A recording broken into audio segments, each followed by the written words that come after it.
सीरा आदि का भोग लगाकर कहानी सुने। कथा। एक नगर में साहूकार रहा करता था। उसके 7 लड़के थे। एक दिन उसकी स्त्री खदान में मिट्टी खोदने के लिए गई और जो ही उसने जाकर वहां कुदाली मारी, तो ही सही के बच्चे कुदाल की चपेट में आने से सदा के लिए शहीद हो गए। इसके बाद उसे कुदाल के साहू के खून से का सना देखकर सेह के बच्चे मर जाने का बड़ा दुख हुआ, परंतु वह विवश थी क्योंकि ये काम उससे अनजाने में हो गया था। उसके बाद वह बिना मिट्टी लिए ही खेत करती हुई अपने घर में आ गई और उधर जब से अपने घुरकाल में आई तो अपने बच्चों को मरा हुआ देखकर नाना प्रकार से विलाप करने लगी और ईश्वर से प्रार्थना की, जिसने मेरे बच्चे को मारा है उसे भी इसी प्रकार का कष्ट होना चाहिए। तत्पश्चात से के श्राप से सेठानी के 7 लड़के एक ही साल के अंदर समाप्त हो गए, अर्थात मर गए। इस प्रकार अपने बच्चों को समय काल के मुंह में समाये जाने पर सेठ सेठानी इतने दुखी हुए कि उन्होंने किसी तीर्थ में जाकर अपने प्राण गवा देना उचित समझा। उसके बाद वे घर छोड़कर पैदल ही किसी तीर्थ की ओर चल दिए और खाने की ओर कोई ध्यान न देकर जब तक इनमें कुछ भी शक्ति और सांस रहा तब तक वे चलते रहे और पूर्णतया अश्वस्थ हो गए। अंत में मूर्छित होकर गिर पड़े। उनकी दशा सुनकर भगवान करुणा सागर ने उनकी मृत्यु से बचाने के लिए उनके पापों का अंत किया और इसी अवसर में आकाशवाणी हुई कि हे सेठ, तेरी सेठानी ने मिट्टी खोदते समय ध्यान न देकर सेह के बच्चे को मार दिया। इस कारण तुम्हें अपने बच्चों को दुख सहना पड़ा। अब यदि पुनः घर जाकर तुम मन लगाकर गौ की सेवा करोगे तो अहोई माता अजगता देवी की विधि विधान से व्रत करना आराम कर प्राणियों पर दया करते हुए स्वप्न में भी किसी को कष्ट नहीं दोगे तो मैं तुम्हें भगवान की कृपा से पुनः संतान का सुख प्राप्त होगा। इस प्रकार आकाशवाणी सुनकर सेठ सेठानी कुछ आशावित हो गए और भगवती देवी के स्मरण करते हुए घर को चले गए। उसके बाद श्रद्धा भक्ति से न केवल अहोई माता का व्रत अपितु गौ माता की सेवा करना भी आरंभ कर दिया तथा जीवों पर दया भाव रखते हुए क्रोध और द्वेष से सर्वथा परित्याग किया। ऐसा करने के पश्चात भगवान श्री की कृपा से सेठ सेठानी 7 पुत्रों सहित अनगिनत पुत्र संसार में नाना प्रकार के सुखों को भोगकर स्वर्ग चले गए। शिक्षा बहुत सोच विचार के बाद बड़ी प्रकार निरीक्षण करने पर कार्य को करना आरंभ कर अनजाने में किसी प्राणी से हिंसा मत करो। गौ माता की सेवा के साथ साथ अहोई माता जन्मा देवी भक्तों की पूजा करो। ऐसा करने पर अवश्य संतान के सुख के साथ साथ संपत्ति सुख ही प्राप्त होगा। दूसरी कथा। एक साहूकार था जिसके 7 बेटे थे, 7 बहुएं और 1 बेटी थी। दिवाली से पहले कथा वदी अष्टमी को 7 बहुएं अपनी इकलौती नंद के साथ जंगल में खदान की मिट्टी खोद रही थी। वहीं से स्याह की मदद की। मिट्टी खोदते समय नंद के हाथ में से सही का बच्चा मर गया। सही माता बोली कि अब मैं तेरी कोख बांधूंगी। तब नंद अपनी 7 भाभियों से बोली, तुम में से मेरे बदले कोई अपनी कोख बांध लो। सब भाभियों ने अपनी कोख बंधवाने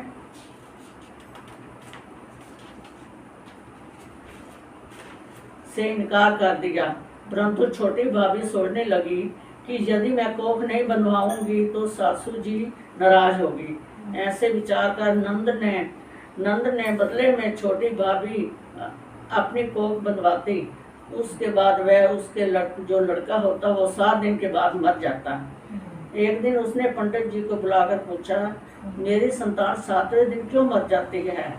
तब पंडित जी ने कहा, तुम सुरही गाय की पूजा करो और सुरही गाय स्याऊ माता की बावली है, वह तेरी कोख छोड़े तब तेरा बच्चा जिएगा।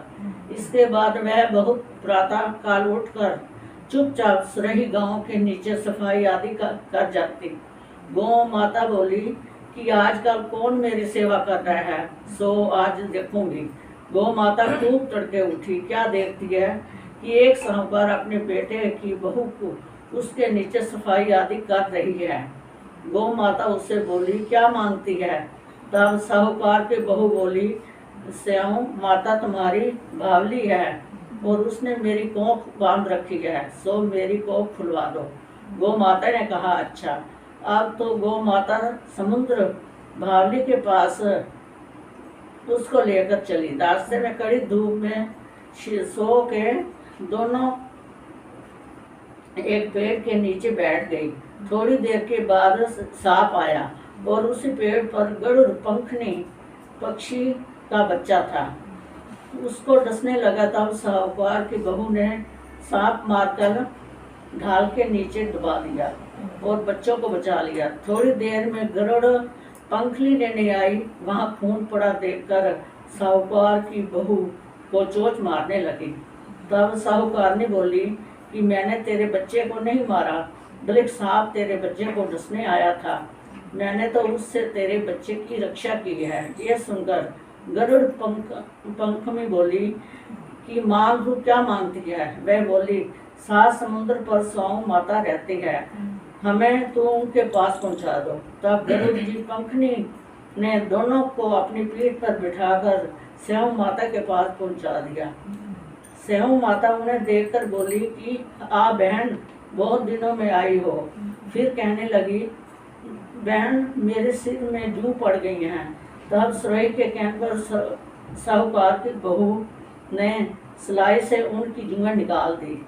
इस पर स्याऊ माता प्रसन्न हो बोली, तूने मेरे सिर में बहुत सिलाई मारी हैं, इसलिए मैं 7 बेटे और बहू होगी। वो बोली, मेरे एक भी बेटा नहीं है, 7 बेटे कहाँ से होंगे? स्याऊ माता बोली, वचन दिया, वचन में फिर तो धोबी के कुंडाल पर कंकरी हो।